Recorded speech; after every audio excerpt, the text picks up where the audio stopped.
Student, आज के video में मैं आपके लिए एक नया विषय चुन के लाई हूँ। आज मैं आपको मोटिवेट करूँगी मैथ्स के लिए। जैसे देखिए, क्यों आती है पूरक सप्लीमेंट्री में, क्यों आती है आखिर सप्लीमेंट्री, है ना। तो इसके लिए आपका मन नहीं लगता है तो आप 1 मिनट से प्रैक्टिस करना स्टार्ट कीजिए। जैसे मैंने इसके लिए 15 रूल्स रखे हैं, आप 15 रूल्स को अच्छे से पढ़ लीजिए और उसके बाद डेफिनेटली आप मैथ्स में टॉप कर सकते हैं। इसे ध्यान से पढ़ेंगे और समझिएगा तो आप ज़रूर अव्वल आएंगे और टॉप करेंगे। तो इसके लिए क्या ज़रूरी है, फर्स्ट पॉइंट देखिए।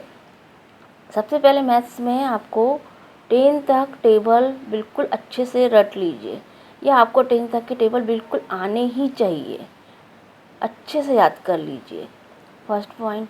सेकंड नंबर पे आपका मैथ्स में इंटरेस्ट होने के लिए आपको ये ज़रूरी है कि आपको सिंपल ऐड आना चाहिए, सब्ट्रैक्शन अच्छा क्लियर होना चाहिए, डिवाइड होना चाहिए, मल्टीप्लाई होना चाहिए।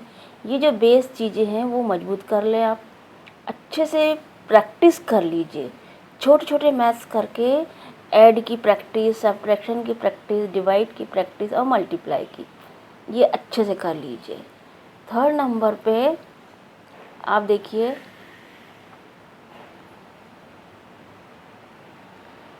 मैथ्स की बुक में रूल्स एग्जाम्पल दिए हैं। जैसे हम मैथ्स की बुक पढ़ना स्टार्ट करते हैं, कोई सा चैप्टर निकालते हैं तो उसमें रूल्स लिखा हुआ रहता है चैप्टर में और एग्जाम्पल भी दिए रहते हैं, तो उन्हें समझने की कोशिश करें।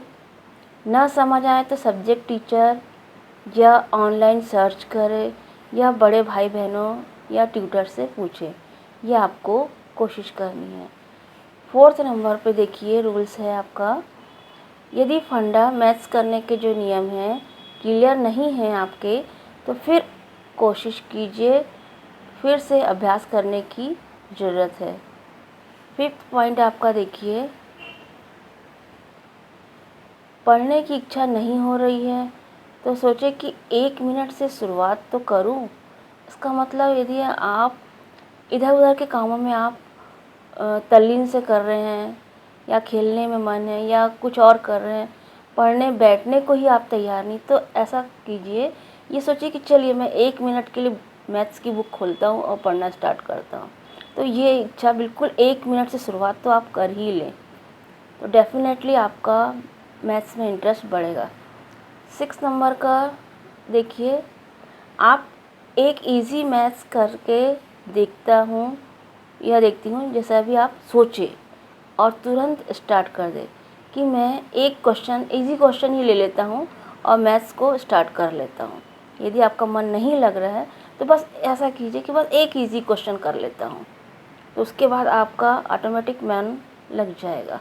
7 नंबर का पॉइंट देखिए, यदि कठिन क्वेश्चन है तो उसे छोटे छोटे हिस्सों में डिवाइड कर ले और आने वाले अनक्लियर वर्ड, जैसे आपको कोई वर्ड क्लियर नहीं हो रहा है, सपोज़ आपका प्राइम नंबर आ गया लिखा हुआ, प्राइम नंबर आ गया या और कुछ लिखा हुआ आ गया, रेशनल नंबर, तो इन सब चीज़ें इनकी जो डेफिनेशन है उसको सबसे पहले क्लियर कर लीजिए और उससे रिलेटेड एग्जाम्पल भी देख लीजिए, तो आपको क्वेश्चन अच्छे से समझ में आ जाएगा।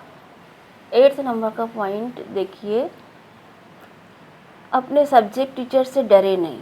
सबसे पहली बात तो आपको मैथ्स पढ़ा रहे हैं सब्जेक्ट टीचर, उनसे बिल्कुल आपको डरना नहीं है और बिना डरे बेझिझक उनसे जो भी दिमाग में डाउट है तो क्वेश्चन करें आप, तो ये आपके लिए बहुत अच्छा होगा। मैथ्स के क्वेश्चन को स्टार्ट करने से पहले ये दिमाग में सोचे कि ये ज़रूर मुझसे हो जाएगा, यानी आपको पॉजिटिव थिंकिंग लाना है, नेगेटिव तो सोचना ही नहीं कि ये मुझसे नहीं बनेगा। पहले तो आप बिल्कुल सोचिए कि हाँ ये क्वेश्चन मुझसे बिल्कुल बन जाएगा।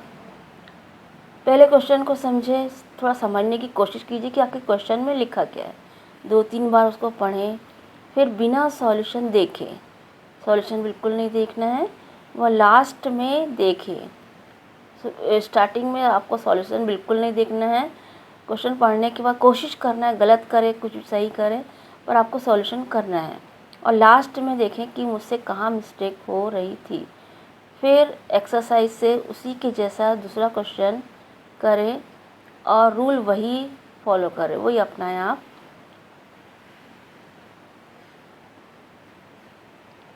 10th नंबर पे मैथ्स के प्रॉब्लम सॉल्व करते समय आने वाली जो आइडेंटिटी आती हैं, फार्मूले आते हैं, डेफिनेशन आदि के लिए अलग से नोटबुक तैयार कर लें, बना लें और उसमें जो भी आइडेंटिटी या फार्मूले आ रहे हैं उसको नोट करते जाएं।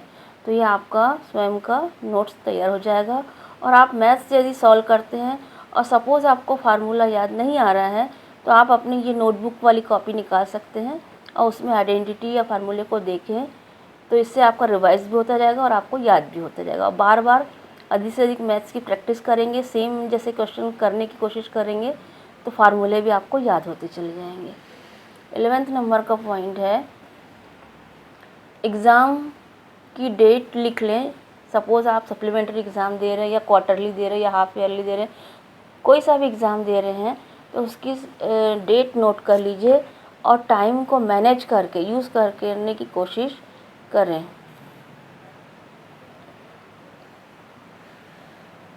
12 नंबर पे देखिए रूल, मैथ्स में चैप्टर की हेडिंग को समझना बहुत ज़रूरी है।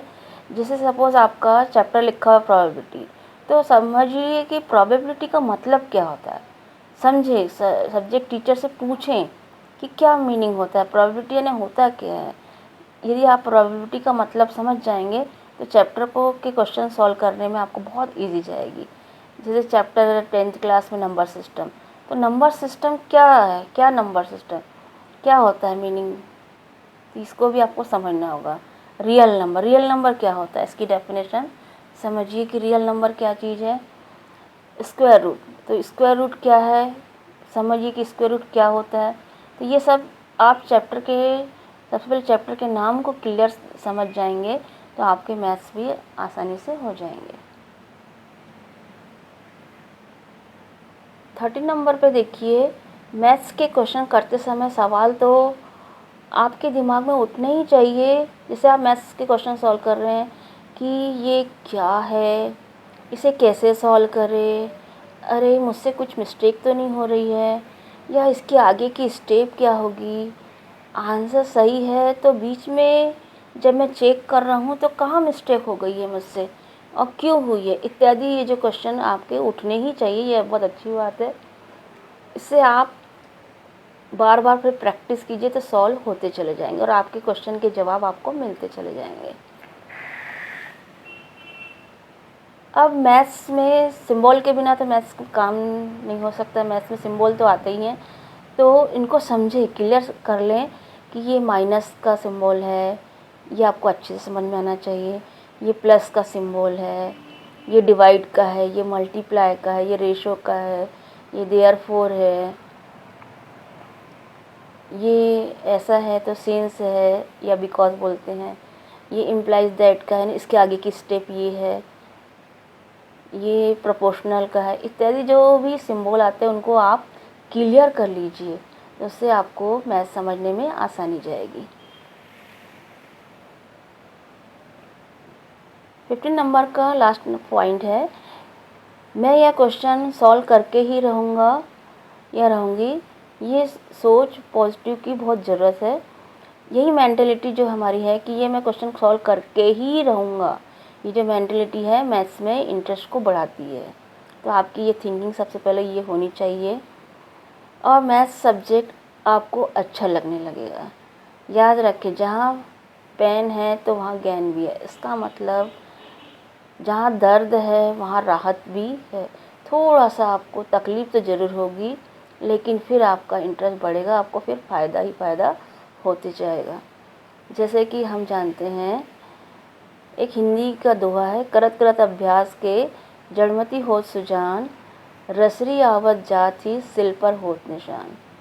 मतलब जब हम कुएं से पानी भरते हैं तो पत्थर पे देखिए, पत्थर से हम रस्सी को खींचते हैं तो एक रस्सी भी रोज़ पत्थर से गुजरने पर निशान बना देती है। तो यही हमें मैथ्स में भी करना है कि प्रैक्टिस करना है।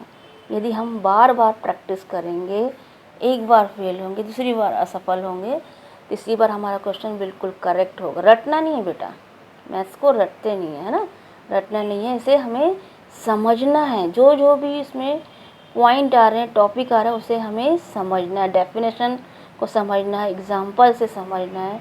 तो ये सब पॉइंट जैसे जैसे क्लियर होते जाएंगे, आपका मैथ्स भी आपको इजी लगते जाएगा। तो प्रैक्टिस मेन है बेटा, प्रैक्टिस करना है। प्रैक्टिस करेंगे, मैथ्स इजी हो जाएगा, इंटरेस्ट बढ़ेगा और डेफिनेटली हम सक्सेस होंगे, क्योंकि practice makes a man perfect. Practice ही इंसान को बिल्कुल परफेक्ट बना देती है। इसलिए ये 15 पॉइंट्स फॉलो कीजिए और मैथ्स में टॉप कीजिए।